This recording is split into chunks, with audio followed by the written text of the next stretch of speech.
Hello and welcome back to Neil Explains.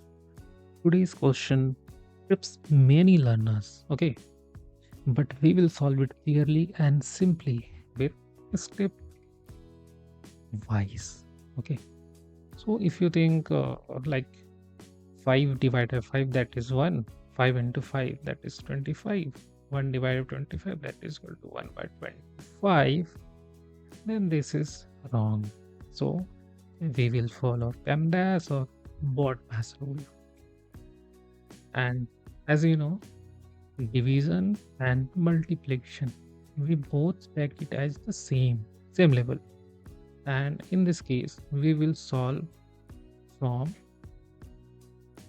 left to right. Okay.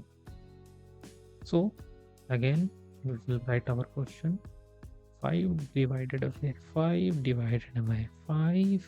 into 5.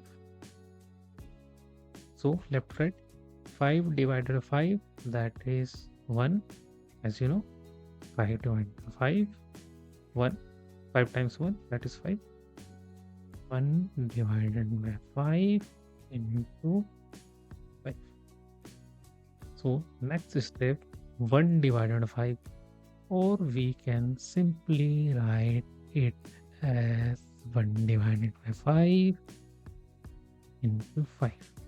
Okay, and here is the basic operation 5 5 1 1, or answer is 1. If you want to 0 to hero in maths, go and check out our description, and also subscribe our channel for more videos like this. Thanks for watching.